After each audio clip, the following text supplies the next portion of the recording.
Good morning, everybody.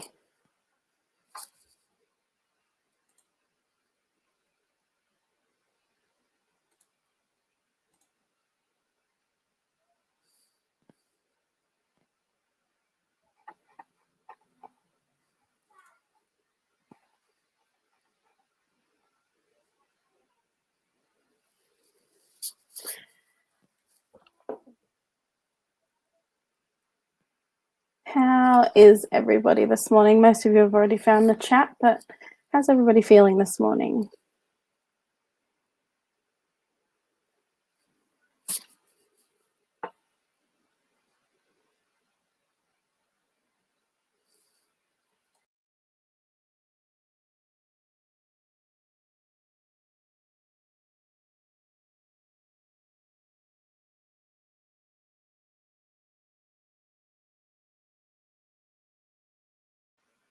Leanne's feeling anxious.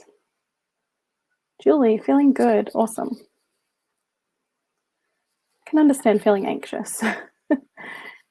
I'm good, thanks, Jason. All right, we might get started. We're missing a presenter at the moment, but hopefully she will log on at some point. So the slides might be a little bit out of order this morning, but that's okay. We'll roll with it. So we are recording the session this morning. So if you do miss a little bit of it or anything like that, you will get sent a recording after this. You'll also get a copy of the slides as well. So if anyone has that question later on. My name is Summer and I'm one of the Member Services and Communications Coordinators for MPAQ, and today I will be moderating the session. The presenters that will be joining us this morning, Penny Cornah, the MPAQ Executive Director, who'll be giving an update on her work with the government about COVID-19. I think she might just be running a little bit late this morning, so we might just skip over her section to start with and we'll come back to her later on. Then we will be having a discussion with Kim and Emma from our workplace relations team, who will be talking about flexible work options for your employees and how to correctly enact the stand down clause should it come to it. And then finally, we'll be hearing from Justin from Mates and Construction, who will be talking about the importance of self-care when everything is just a little bit haywire like it is right now. At the end of the presentations, we'll take some time to do a Q&A with everybody. So you can submit your questions in the chat on the right-hand side there. And we'll get to those at the end. If you do want to make it just a private comment to myself, you can select down the bottom there. It says send to everybody. You can change that to send to admin, and it will just send it to me if you don't want it to be a public comment. Now, we were going to have Penny first up, but since she's not here just yet, we're just going to skip over to Kim and Emma. So Kim and Emma, as I said, they'll be talking about flexible work options for your employees, as well as the correct procedure to enact the stand down clause. And just pop your questions in the chat box there, and we'll get to those at the end. But yeah, that's it from me. Thanks, Kim. Thanks, Emma. Morning, everyone. Thanks for making yourselves available to attend for our webinar. I guess we wanted to put this webinar together because Kim and I have been receiving quite a number of calls from our members in regards to looking to the future. What happens if the business does have a downturn? What are some employment options and alternative ways of doing things? And what happens if we go into a full lockdown and we might have to enact the stand down clause? So we just want to have a bit of information to you following some of the questions we've been getting. And this information is general in nature and not specific to any business. And as Summer mentioned, we will be having a Q&A at the end of our session. So we might jump straight into it. So please feel free to add your comments in the chat. And yeah, we'll get to them at the end. So Kim and I are just going to turn off our cameras so that we don't distract you with trying not to scratch our faces, and we'll get straight into the content.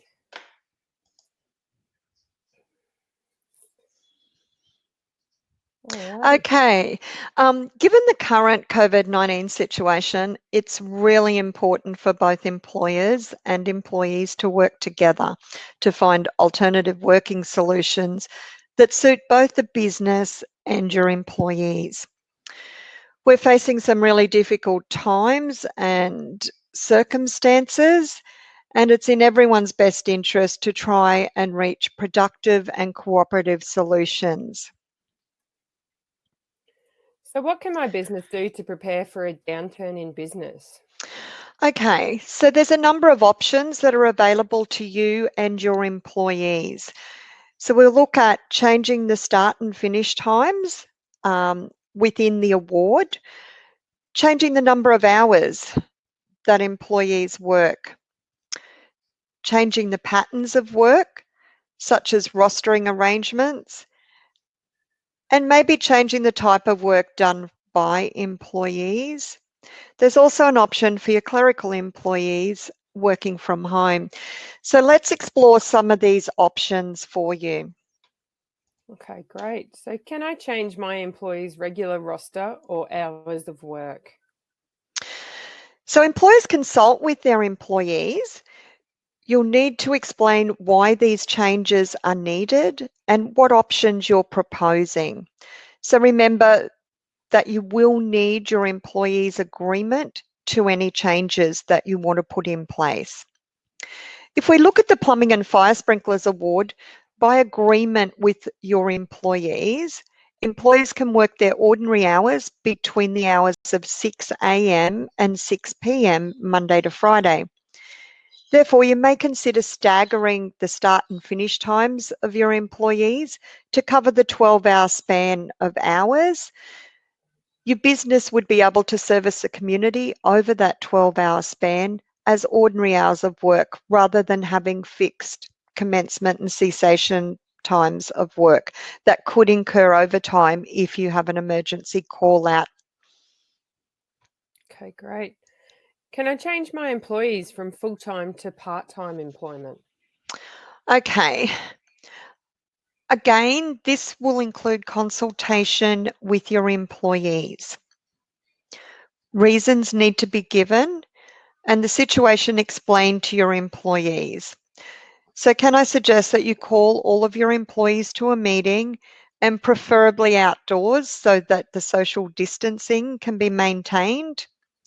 Then explain the situation to them. So given the unusual circumstances that we're finding ourselves in, we're facing difficult and uncertain times that we've never experienced in our lifetime before.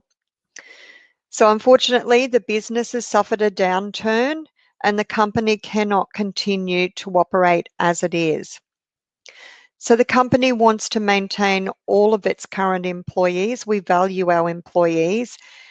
However, this is going to mean changing employees' working conditions. One of the options the company is looking at is reducing employees' hours of work to part-time, fixed-term employment, just during these uncertain times. This would mean the business agrees to offer a certain number of hours. So for example, you could offer 20 hours a week, 30 hours a week. It's whatever your business and your employees agree to. And it would have to be applied to all employees. If the majority of employees agree to this, agreements can be reached with each individual employee so that the decision is in writing, and we strongly recommend any changes to any employee's terms and conditions of employment during this period needs to be in writing, and MPAQ can help you. We can draft a template document for you. Once the business can move back to operating as normal, the employees return to their full-time employment. However, there's some things to consider. To move to part-time hours, that is less than 38 hours per week, you'll need to reach a variation of amendment or a deed of contract, a deed of variation. This would be the document that you and your employee are signing, and this will permit this will outline a fixed term period. So just don't put for the unforeseeable future. You need to put an end date. For example, the 30th of June. When it gets to the 30th of June, you then reevaluate the situation at the time. You'll need to give your employees notice depending on their length of service. So the notice can be either worked out or paid in lieu. So it's similar to terminating an employee when you have to give the employee notice. The same thing applies when you're changing their working conditions. However, if an employee doesn't agree to the changes, you may have to consider downsizing, which is making, a role or several roles redundant. However, this may incur redundancy payments. So what other alternative options do I have? Some members have already changed the way their businesses are operating with agreement with their employees. And these are some of the things that they're doing currently at the moment. Guaranteeing a number of hours per week, for example, 3 days per week or 2 days per week. However, the employees can access their annual leave and in some cases, personal carers leave or long service leave for the other couple of days of work. This would be a move from full-time to part-time employment. Therefore, a new variation or deed would need to be written and agreed to, and that would be for a fixed term period again. Number of businesses have cancelled overtime. So overtime can only be worked with prior written approval of the director. So again, it's both employers and employees working together to see what works for your business. And remember, communication is the key. You need to keep your employees up to date. So be in regular contact with them and let them know your concerns. They may have suggestions that you haven't thought of as well. So has there been some recent changes with the Clerks Private Sector Award for my admin staff? Yes, there has. So on the 28th of March, the Fair Work Commission made a determination varying the Clerks Award. The determination inserted a temporary new schedule which applies from an employee's first full pay period on or after the 28th of March until the 30th of June 2020. The new schedule is Schedule I, and it adds award flexibility during the coronavirus outbreak. So you can look at employees' classifications and duties, minimum engagement or pay for part-time and casual employees, the span of hours changes while working at home, full-time and part-time hours of work, and directions to take annual leave. So let's just look at a couple of these quickly.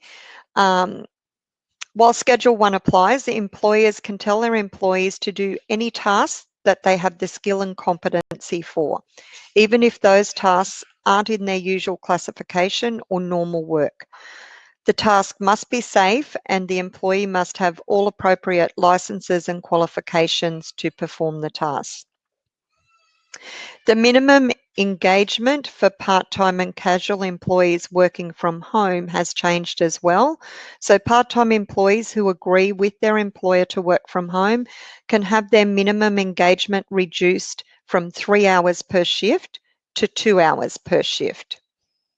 The same with casual employees. So casual employees who agree with their employer to work from home must be paid a minimum of 2 hours per shift rather than 3 hours. The Commission's also temporarily changed the span of hours while working from home. So employees who have agreed with their employer to work from home can make an arrangement with their employer to change their span of hours to allow them to work between 6 a.m. and 11 p.m. Monday to Friday and 7 a.m. to 12:30 p.m. on Saturdays. Employers don't need to agree with the majority of their employees to make these changes. and day workers won't be considered shift workers for entitlements under the Clerk's Award while these arrangements are in place.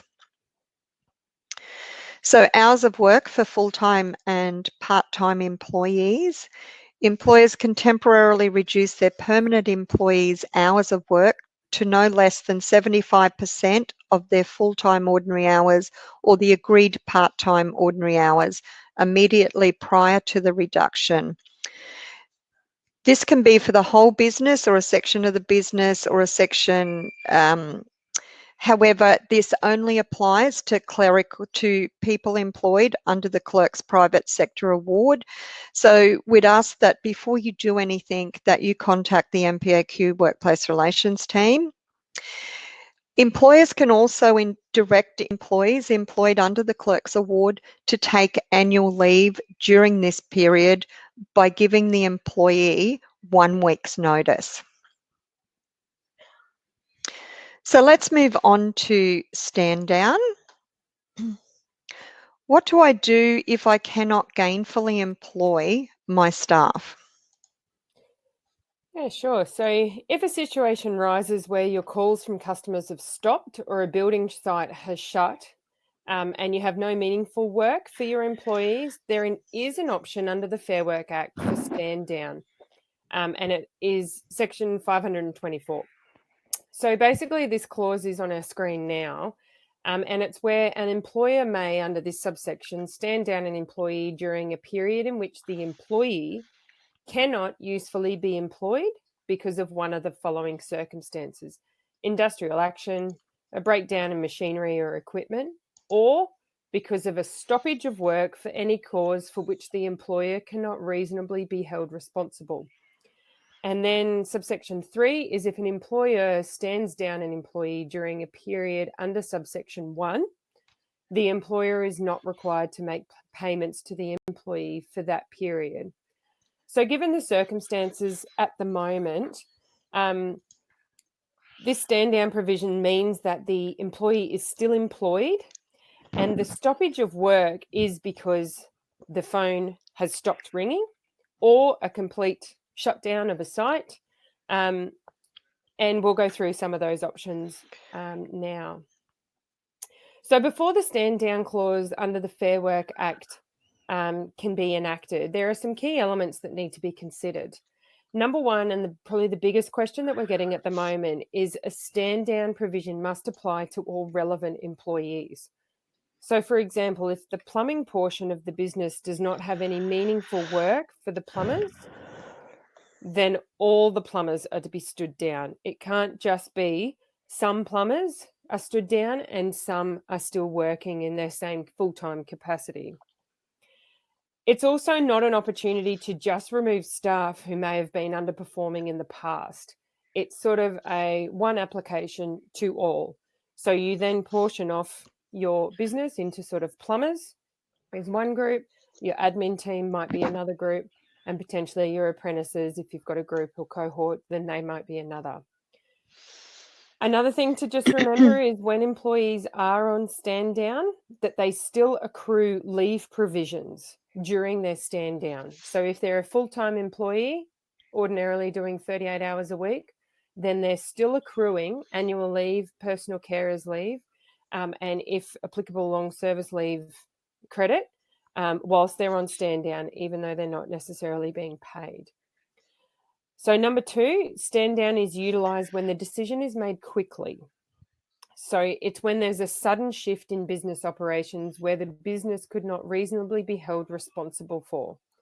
It is more a decision that is made quickly and enacted the next day or the coming days. So like we saw last week where the government made an announcement where non-essential services were to cease, then the next day, those businesses would have been enacting the stand down clause in a quick motion. It's not able to be used where if the business is having a slow decline, and then they sort of taper off and it sort of gets a bit murky whether the people are still gainfully employed or not, and then you enact... Oh, that right, Kim? Oh, sorry. Then it's okay. You enact the stand down clause. It's more that the business has seen and had a really good look at what their cash flow is, how they're going to make it through there. If they believe that they cannot, they make the decision and then enact the stand down. And also, thirdly, that communication during any stand down is key. So, because of the uncertainty surrounding COVID-19, it's important and essential that you keep communicating with all your staff, either via teleconference or Facebook Messenger or Skype, so that everybody can still be interacting and know and get the same information at the same time. It's also important that during this time, and Justin will probably speak further about it, that people are still socializing. So by doing it with a face-to-face or like face-to-screen and everyone else is on face-to-screen, that you're still being able to see those people. So if the situation does occur for your business, we have some template documents for you to provide to your employees, and it does include that the stand down is for a certain period. So you cannot just have an unknown period of time that a stand down is enacted. We're suggesting at the moment that you do it on a month-by-month basis at this stage and continually to keep everybody informed. If this is something that you need to do, please contact Kim or myself and we'll be able to talk you through how to do that and when to issue that paperwork. Thanks, Emma. What are some of the options for stand down? So if you've made the decision that the business can no longer continue to operate due to COVID-19, then you need to notify the employees as soon as possible, like I've said, that the decision has been made and when it will take effect from and when it will be until. And just remember that it will have to be enacted quickly. So within 24 hours, 48 hours tops. It can't just be, we're going to stand down in 3 weeks' time. So while people are on stand down and if they're, so in essence, they're on stand down and they're not being paid. We're talking about in accordance with the Fair Work Act and how the stand down clause is applied. This is separate to the JobKeeper payments that were announced yesterday, but we're just talking about the Fair Work Act at the moment. So if they're stood down from their full-time employment and you do start to get some sort of emergency work that you might need some people and plumbers to be able to help to do that work, you can engage them on a casual basis. This would mean that their employment terms are separate. They receive a casual employment contract. The hourly rate is different to what they were receiving on their full-time rate. And also that their hours are not regular and systematic. So it might be that they do an emergency job this week, but there might not be anything next week. The following week, there might be 3 days worth of work. Because if it is regular and systematic, then it could be perceived that they should move to part-time employment for a fixed term. Also bearing in mind that the employee, before a stand down is enacted, you might reach an agreement where you would like to provide them with their annual leave. But it does not have to happen. It's not mandatory that leave arrangements are applied when people are stood down immediately. So also something to bear in mind is if you do want to give your employees annual leave, an option to take their annual leave or long service if they've been with you for 10 years, that you monitor how your cash flow is, because obviously when annual leave is normally applied, you only might have one person on an annual leave period. Whereas when you stand down employees, you might have 5 employees that want to have their week of annual leave. Therefore, how are you going to monitor that cash flow to be able to get you through that time? So just a little point to bear in mind. Also, as a reminder, if you do elect that the employees can take annual leave, then the stand down provision commences at the end of that annual leave. So let's say you just make the decision today that the business cannot sustain any further work, and you have a chat with your employees this afternoon. You say, look, we are at the point where we need to stand down. We need to stop work because we cannot provide any gainful employment at this point. we're enabling everybody to have 1 week of annual leave. And at that point, at the end of that, we would then allow people would then be on stand down following that, and you'd give the employees the relevant documentation at that time. Also on stand down, just bear in mind that employees can also resign when they're stood down. They're entitled to do that and you can't stop them. If they do resign, they're essentially entitled to any untaken annual leave, and where applicable again, long service leave if they've done the 10 years, and you pay that out in the first instance and then approach Q leave. And under the Plumbing and Fire Sprinklers Award, they may be entitled to the industry-specific redundancy scheme, even though they have resigned and they've not been made redundant. So if that situation does arise, please give myself or Kim a call, and we can talk you through how that is applied. Also, if the business is not in a situation where they can make the required payouts to the employee that's resigned, given the circumstances at the moment, the employer and employee can reach an agreement about how it can be paid out. So it might be that a certain amount of money is provided each week. For example, like $500 this week, next week, the following week, until it's finally paid out. So yeah, please contact Kim or I if this situation was to occur.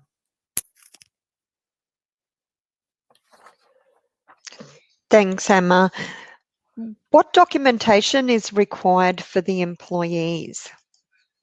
So when an employee has been notified that they will be stood down from their full-time or part-time employment, the employer is required to provide notice to the employee confirming the details of the stand down and the period, and provide them with a letter, which we have a template of that we can provide you if you're at that situation.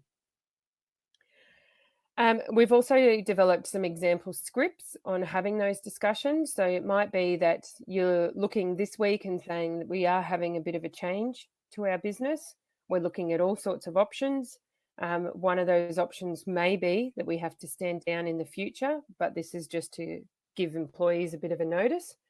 And then when it comes time to make the decision of that stoppage of work, then you have the conversation with them via teleconference or Skype or something to say, yes, actually, we do have to stand down, and then give them the notice.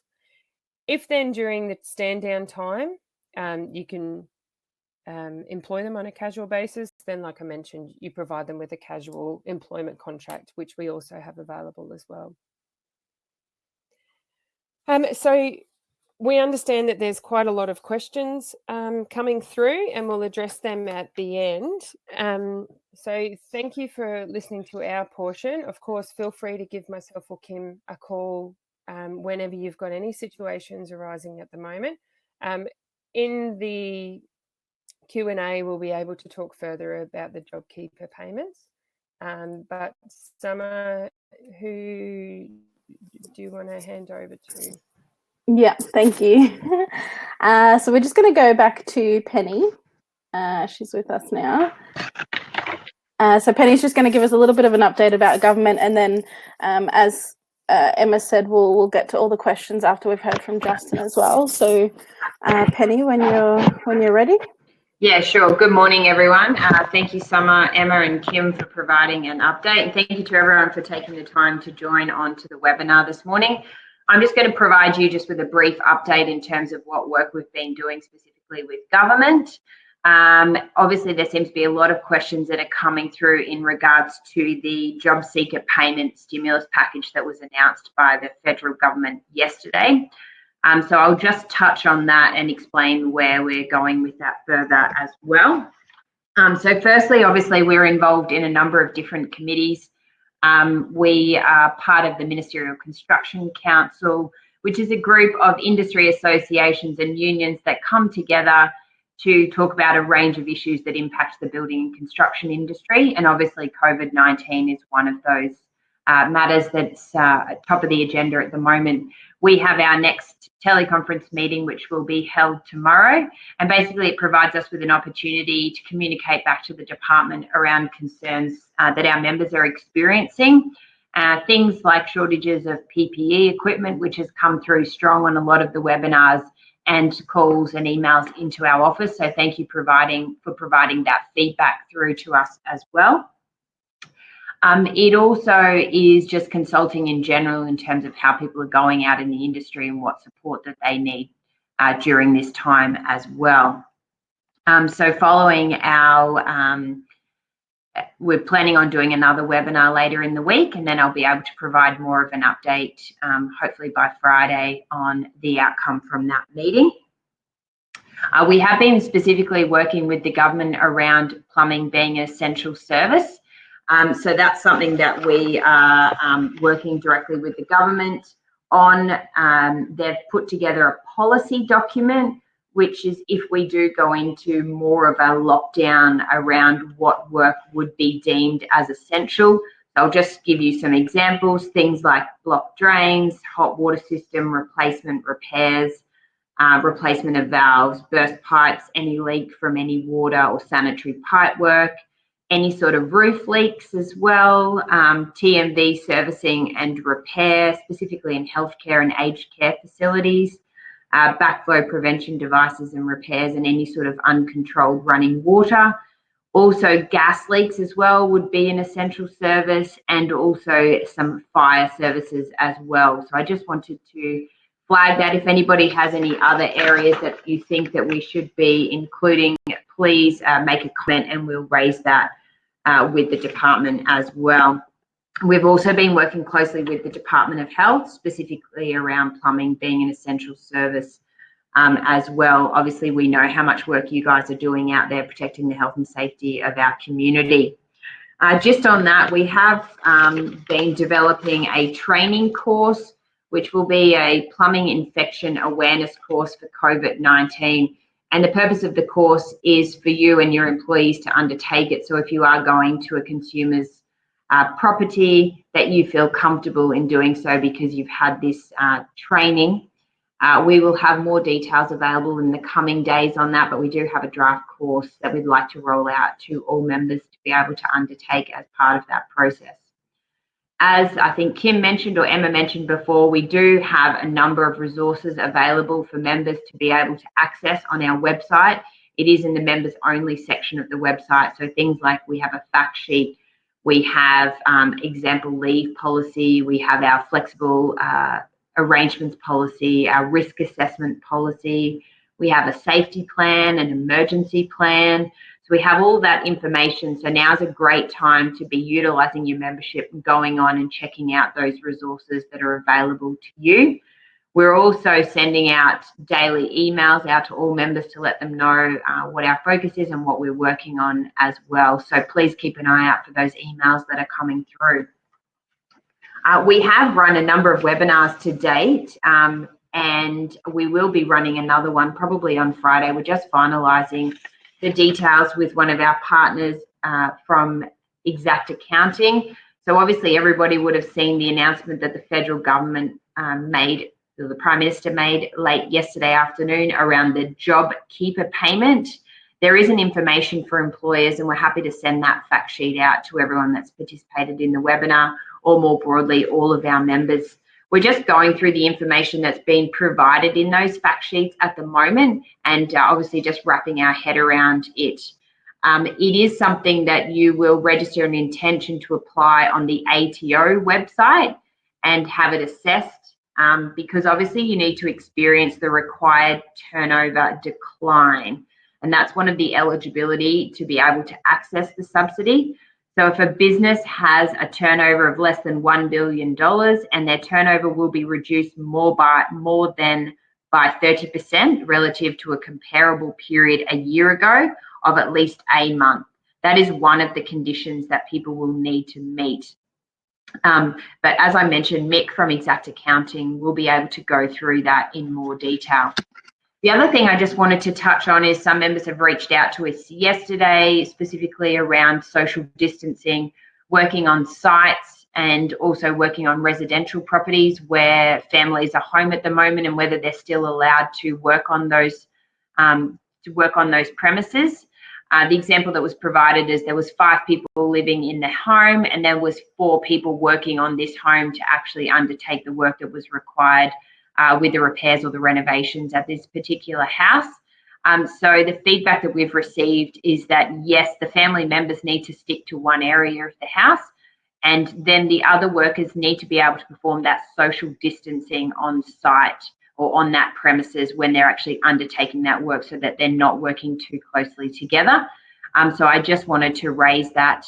Also, those that are working on large construction sites, please also remember to make sure that your employees are doing the social distancing as well. They do need to be doing that. Even when they're milling around in the morning, waiting for the work sites to start, they need to be mindful of that social distancing, because otherwise government may take the next step of shutting down construction sites and other items that they don't deem as essential services. So I just wanted to flag that with everyone as well. Also, as I mentioned about our PPE equipment, so we have received feedback from members advising around a shortage of PPE equipment. MPAQ has been able to source some hand sanitizer, which is available for members. And if you've already indicated that you would like some, Megan and Zoe will be in contact from our office, and we'll be able to work out how we can get that out to you as well. We are also aware that there's still a shortages of gloves and masks as well. So we're working very closely with the Department of Housing and Public Works. We've sent them through a list of all of the items that we believe members require, and also with some totals or some indication of numbers which members have provided to us as well. On the last point I just wanted to touch on was last week we held a webinar and we got some feedback in regards to, will the QBCC be waiving fees around licence fees and notifiable works, etc.? So I have reached out to the government, because it's not, the QBCC enacts what the legislation says. So we've reached out to the government and said, is there ability to put these fees on hold during this time?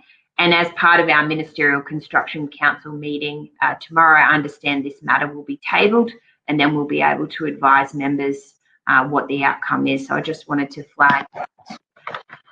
That's probably all that I have, Summer, unless we have any questions or any comments or anything. Yeah, there's a couple of comments, but we can get those later. But Rob just wanted to say, he just wanted to ask, how are you holding up given the extra workload you must be under? And he hopes that you're getting some me time. Oh, thanks, Rob. Yeah, no, we're doing great. We've got a great team here at MPAQ, and everybody's pitching in to support members during this time. So I know how difficult it is for everybody. So please reach out if there's anything that you feel that we're not providing, so that we can get some guidance or assistance for you during this time. Thanks, Rob. And I might just do one other, and then we can go on to Justin from Mates in Construction. So Jay just said about one of the essential services, would the servicing of STPs be considered? Of sewage treatment plants? Yeah, if you think that that would be an essential service, then yes, I'll take that back through as well. Cool. Thanks, Jay, for your feedback. Much appreciated. Awesome. Yeah, I think that's all we've got here for you. So thank you, Penny, for joining us. I know we had to grab you between meetings, so thanks for taking the time to chat with us. No worries. Thanks, Summer. Thanks, Kim. Thanks, Emma, and thanks to all the members that have jumped on this morning. Cool. All right. Now we might move on to Justin. Justin, are you there? So Justin is a field officer with Mates in Construction. So he's just going to have a little bit of a chat with us. I'll let him explain actually. So yeah, when you're ready, Justin. Yeah, thanks. Hey, hi everyone. Look, I'm Justin from Mates in Construction. I'm a plumber by trade, so 26 years in the trade. So what my job is these days is travelling around sites, talking with tradies about how they're travelling, how they're keeping well during this unprecedented time that we find a lot of people a bit wobbly, a little bit anxious. And so a lot of the questions that I get is how do we stay well, if we're not working, if we're at home, if we're isolated, or if we are working, but we've got that fear factor of, are we going to be working, or how long are we going to be working? So as I said, as a plumber for 26 years, I've got the concept of a test bucket. I learned really quickly, really early on, that if I didn't fill that test bucket up with enough water, when the pressure came, I'd fail the test. And so when we look at health and well-being, when the pressure's on, during these unprecedented times, how do we stay well? And like the test bucket principle, I've got a couple of little buckets here. Here we go. I'm a bit daggy. I'm just an old boy. This is how I do it. So these are the buckets. These are the buckets that we need to invest in, to put something in to ensure that we can stay afloat, that we can stay well, and not only stay well, but actually have capacity to help other people, because that's what life's all about. So the buckets that I've got physical, emotional, and I'm not talking about, I'm a bloke and I struggle with the F word, feelings. When I talk about emotions, I talk about relationships, that social aspect that we all have in us. Our mental well-being, how do we top that bucket up? And our spiritual well-being. I'm not talking about religion. I'm talking about having a purpose and what that might look like. So when I break it all down, the physical aspect, how do we fill that bucket? How do we keep that test bucket topped up? There's a number of different things. I've got little arrows here. Number of different things. I hope you can read that. We can play sport. Now, in our current climate and environment, we've been told that we've got to be very careful on how we do that. But it could be as simple as playing with your kids in the backyard, kicking the footy around, jumping on the trampoline. Another aspect of our physical well-being is sleep hygiene. Now, I've got a mental illness. I've got bipolar type 2. And every time that I go and see the doctor, every time I visit the doctor, their first question, the first port of call is, how's your sleep going?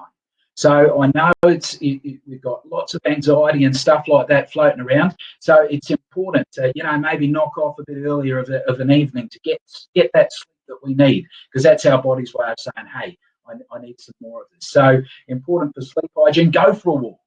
Now, I know that the current state of play is you can go for a walk with a mate. So go for a run with a mate. So we can do this sort of stuff. Understanding our social isolating and everything like that, 1.5.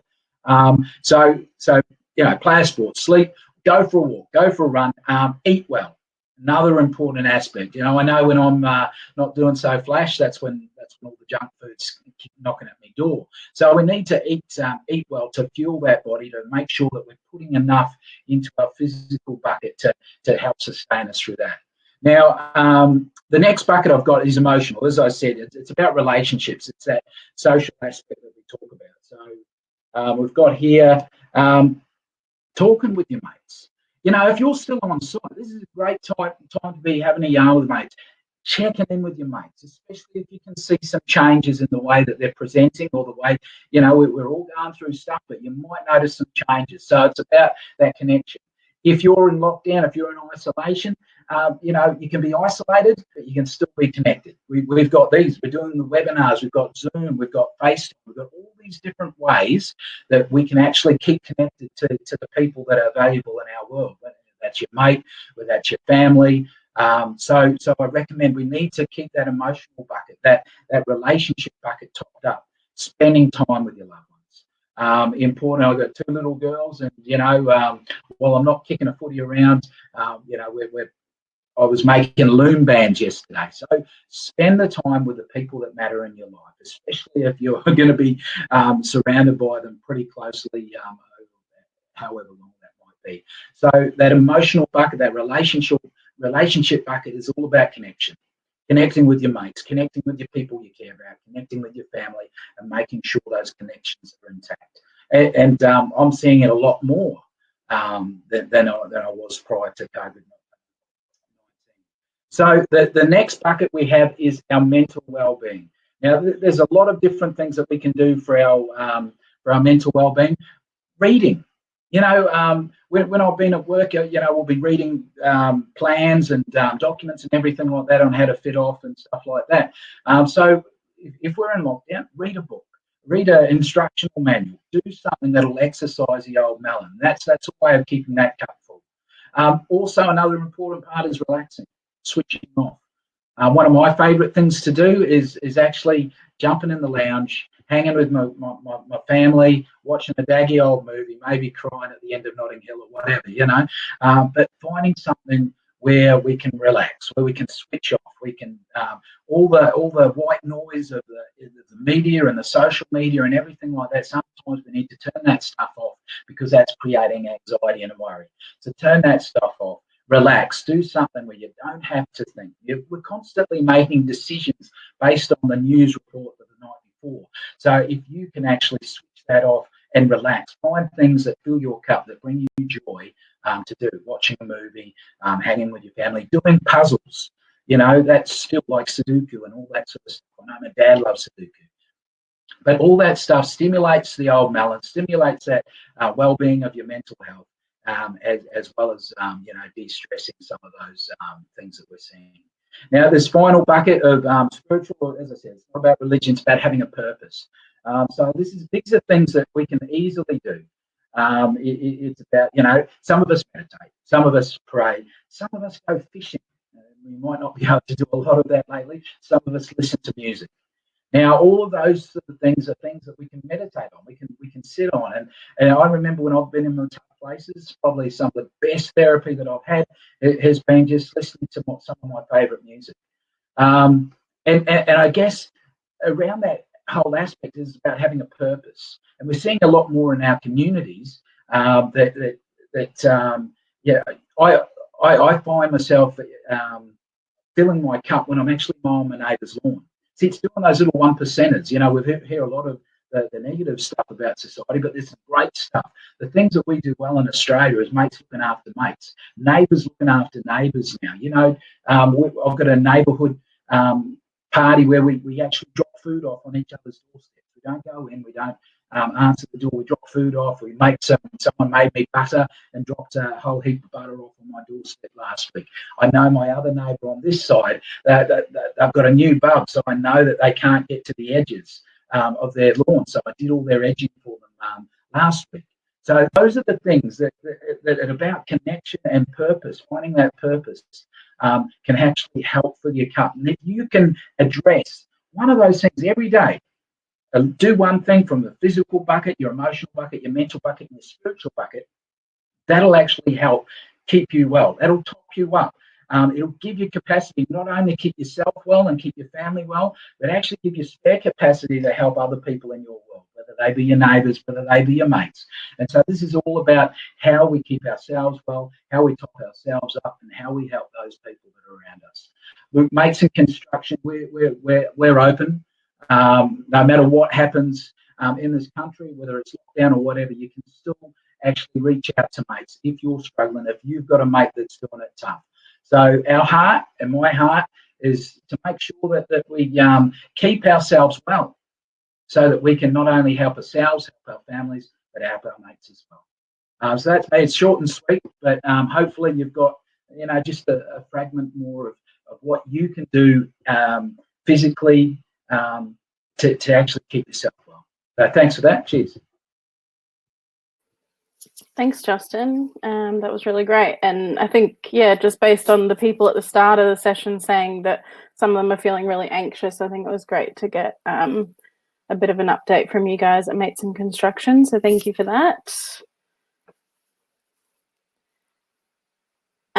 So now we might move on to some questions. So I might get everybody to turn on your videos. There you are. And just so I can address it, I'm sorry to everybody that saw my dog earlier jumping in the background. He decided that he wanted to play right then, so sorry about that. Okay, so we've got a few questions here, so we'll just go back to the start. So Nick was just asking whether a full-time, I think you guys addressed it already, but can a full-time employee and or apprentice be put to casual, which... Okay, with an apprentice, you can't have a casual apprentice, and we're just looking into, under the award, apprentices can only be full-time unless they're school-based or an elite sports person. So we're just seeking clarity, and we should have an answer later today. Cool. So quite a few people were asking whether, like with apprentices, with a reduction of hours, would that mean that it's increasing the length of the standard 4-year apprenticeship? Okay, so again, we will need to see, because currently the award as it stands states that apprentices need to be full-time. So we're going to seek advice on that as to whether during this time they can be transferred to part-time. And still on the apprentices, can a stood down apprentice or an apprentice in self-isolation do online TAFE training modules? This Yeah, again, yeah. No, Emma? Yeah. sorry. I guess it depends also on TAFE, whether TAFE can provide this and for which courses, because I understand that TAFE is still quite hands-on in terms of classroom work, and we've heard that some TAFEs are closing down this week. So if they're able to have online courses, then that's great. And maybe the best thing to do would be to contact either the TAFE directly if you're booked in for a course, or your apprenticeship service provider like Busy at Work or MEGT or something like that, because they might be able to help to facilitate arranging that training. Yeah, that's a great idea, Emma. And I think we've been talking about hosting another webinar just in regards to the supporting apprentices and trainees, and obviously that subsidy that's going to be available, which employers can register from the 2nd of April. And that's about employers can apply for a wage subsidy of 50% of the apprentices or trainees' wages for 9 months, which is from January this year through to September. So perhaps some of these questions we can come back to you at that next webinar as well. So there was a couple of questions. So some of them were around the JobKeeper payment from yesterday, but then there was also some about, so if you stand down employees, are they able to apply for payments from Centrelink or Yes. the JobKeeper? Yes. We'll just have... With the sorry. JobKeeper, no, yeah, we're waiting to find out more information in regards to the JobKeeper. But if we put JobKeeper aside, if they're stood down, then they can go to Centrelink, and then it will depend on their circumstances as to their particular eligibility for options, and also their residential or citizenship status. So there was a question from Michael, just saying, so obviously you talk about all these templates and you keep saying to have people contact you. Why aren't we just sending out that kind of stuff rather than having people contact you guys directly? Yeah, sure. Great question. I guess because stand down is going to be so specific for each individual business. So we've seen it that some businesses are having building sites shut down, whereas we're seeing other business having a really slow decline. And we just want to make sure that we're talking you through what the options are for your individual business, as opposed to just releasing it and then potentially businesses not applying it at the correct point in time, or applying it only to some employees without having a full concept of what it actually means to stand down your employees. Because what we don't want to see is that businesses, once all of this is said and done, is to then have claims made against them for the way that they enacted their procedural fairness during their stand down time. So we want to make sure that we're helping businesses as much as we can. And yes, we understand that if we made it available, that businesses would likely comply, but we just want to be able to talk about that individual circumstances. Obviously, if we went into full lockdown, it may be a different situation, and we're working on a bit of a plan as to how to get those resources out to our members if full lockdown was going to be enacted. Gail asked, if staff have gone into self-isolation, are they able to be terminated or can they resign during this period, as no one knows how long self-isolation is going to be for? Employees also still on probation period. Okay, so this would be on an individual basis again. If you're looking to downsize and make positions redundant, the person that's on self-isolation, it may be that position that has been deemed as excess, so therefore you could terminate that position under redundancy. They could resign during self-isolation, yes. You can't just terminate them just because they're in self-isolation and utilising personal carers leave or leave without pay. You can't just automatically terminate them. It would be, like Kim said, more looking at whether that role needed to be made redundant and therefore redundancy payments made out. So what should people be doing with employees that push back on, so they don't want to be reduced from full-time to part-time? What are the options for employers? Yeah, it's a great question. And I guess it's really having those robust conversations with your employees to say, hey, I understand that you might have living arrangements that you need your full-time employment and full-time salary. But it's also talking to the employees about the business getting through this. So on the other side of when COVID-19 ends, or what the new norm was going to look like, that people can still have their position. So it's really having those open and honest conversations to look at how do we do this collectively and get through this. If it, I guess, does turn out that you really cannot negotiate, then the business may need to look at, does the business actually need all of the roles? And potentially, if it doesn't, then maybe redundancies are applied. Kim, do you have anything further? No, I totally agree with you, Emma. It needs to be communicated, with all of the employees. And unfortunately, if you can't get agreement with your employees, you may have to make some tough decisions. This is kind of to do with like social distancing. Tina asked, what should we do with an apprentice that doesn't have a license, so needs to be driven by a plumber? Yeah, we're in the process of getting further information about travelling in cars together. I tried to call the coronavirus helpline yesterday, and also Queensland Health and Department of Health. And there's nothing specific at this stage. What they're recommending is that everyone who has to be in a car have the windows down, sitting as close to sort of the door as they can, to try and maintain that self-isolation. So until we have further clarity about that, we'll notify our members.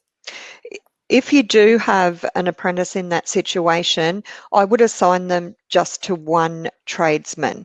Don't have them jumping in cars with different employees. Just have them assigned to the one tradesman. Melissa asked about the sanitizer that Penny mentioned, and I just thought I'd say that we can send out the link following the webinar in the thank you email. It's a feedback form, so it's not an order form, but it's just so we can get an idea of how much everybody needs. But we'll send that out in the thank you email, and if you can fill that in with what you're looking for. Melissa said that apparently they've had real issues with soap, and they've even had people stealing it. Oh. Yeah.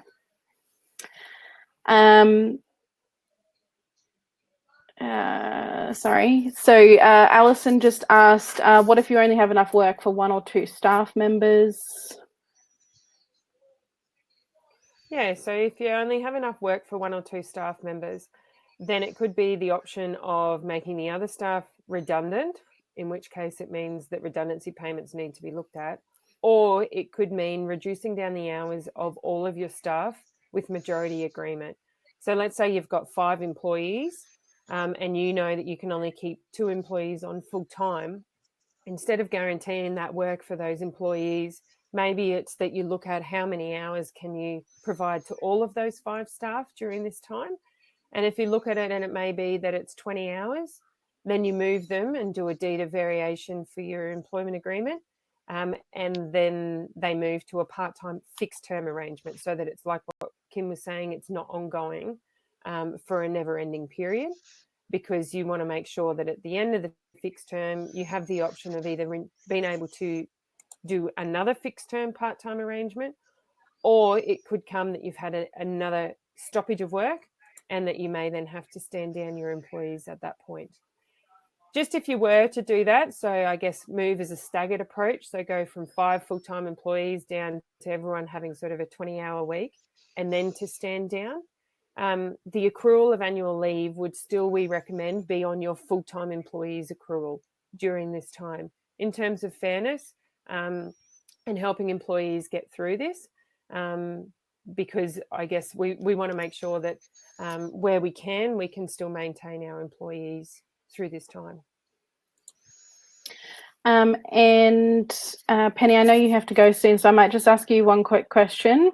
Now I've lost it.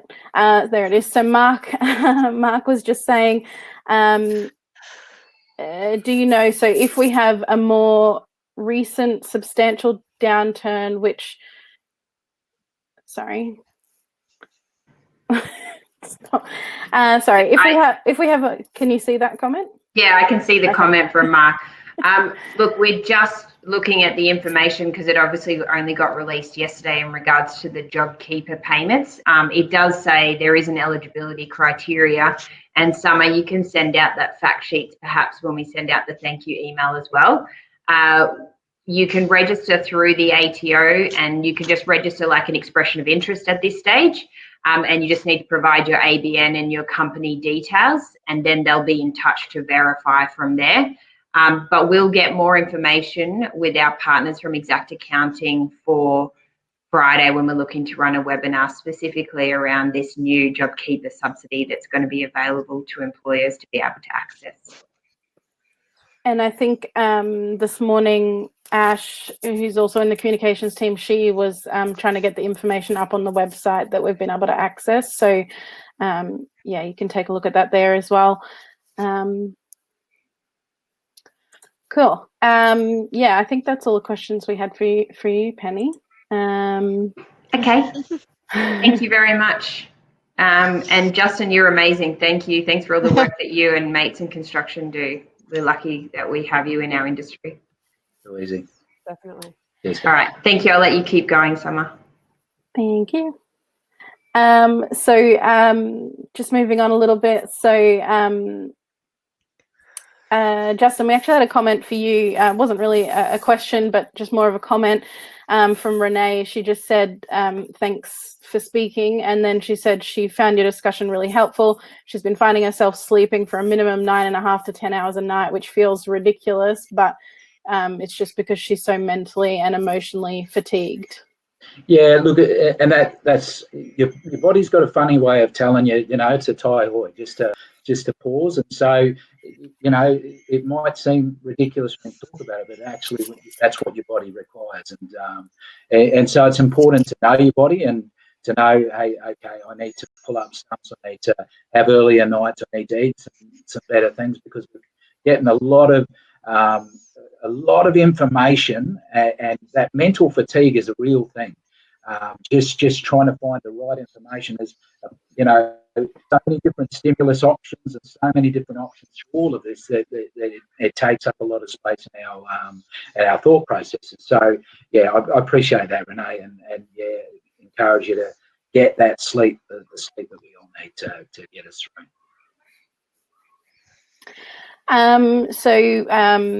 Yeah, thank you. We've just got a couple more questions for Kim and Emma, and then yeah, we might wrap things up.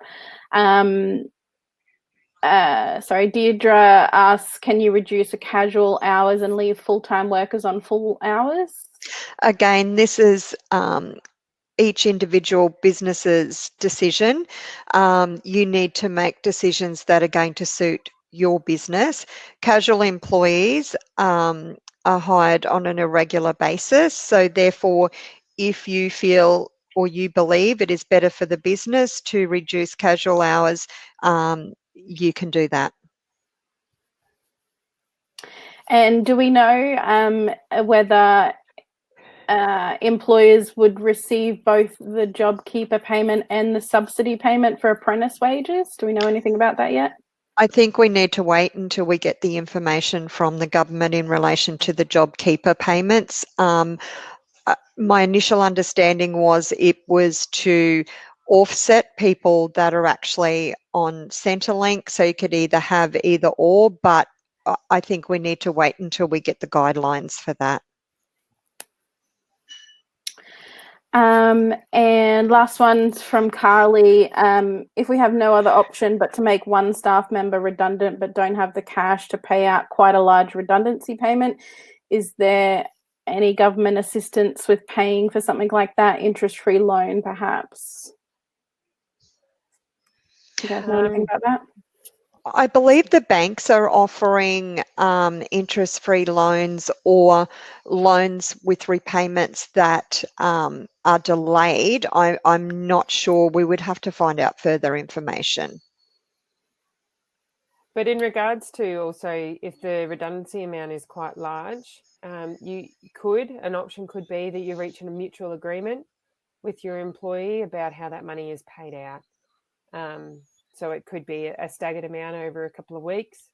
And then when your business is back up and running, then you pay out the remainder. There could be some options if you keep talking to your employees. Understandably, I know they would initially say, look, I need that money now. But just keep that open and honest conversation to see if you can reach a mutual agreement until you can get further information about the interest-free loans.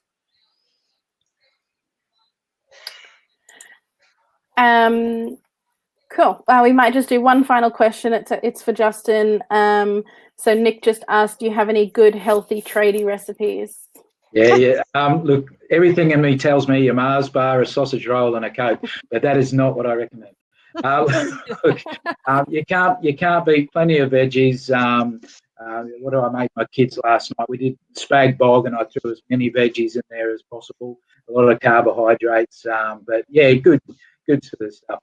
I'm not much of a cook, but I do my best. Cool. All right. Actually, sorry, there is just one more question for Kim and Emma. Sorry, we'll do this one and then that'll be it. So Alison just said, so some staff would think it would be better to get stood down so they can get money from the government to sit at home. Is this really the case? Would they be better off on would they be better off than on reduced hours? Great question. I think it's kind of twofold, that question. So although it sounds attractive sitting at home and waiting for this to ride out, I think the appeal of that would run out very quickly. Although it might be cool with a bit of Netflix and stuff, and Justin, you might be able to jump in here, that the mental ability may soon decline because you've cleaned out your cupboards and all of that. So maybe having a conversation with your employees to say, hey, look, maybe for your mental health, it could be good to stay employed because you've got a purpose, you're gainfully making a contribution during this time, you're doing that like health factor and your emotional well-being by contributing to the business. It might be a couple of different conversations. Justin, do you want to add anything? Yeah, look, and I mean, we all know the saying about idle hands, and if you've got something to do, I look at my last bucket was around having purpose. And sometimes if you've got purpose, whether it's to rewash or a tap, that's purpose. That's giving you something to do. Yeah. When that purpose goes, then it's hard to keep that bucket full. So yeah, I totally agree. I think it's more beneficial, in my opinion, to have something to do and to be doing it than it is to be at home with not a lot to do. But I understand that that option might be taken away from us, but while it's still in our hands to use, then I think it should be out there doing what we can do. And then if the business can do the reduced hours, then if that's an offer for them, then great. If they then were to choose not to come to work, then if the business can support it, they can apply for annual leave if they choose that they want to sit at home, if the business agrees to it. If they don't, then they can be on leave without pay. I hope that answered the question. Sort of a long-winded way. Awesome. And Kathy just asked to see my dog. So here he is. Yeah. This is Frankie. Little cutie. Yeah, that's about all the time we have today. We've gone a little bit over time, but that's okay. Thank you to Penny, who's already left, but Emma, Kim, Justin, thank you for being here. Thank you for providing some insights and answering some questions for us. We will send out a thank you email afterwards with some of those links we talked about, and obviously we're continuing to send out daily updates as well, so keep an eye out for those. That's about it. So please stay safe. Let us know if there's any other way that MPAQ can be of further assistance. And thank you for joining us. Thanks, everyone. There you go. Bye. Yeah, bye. Have a good day.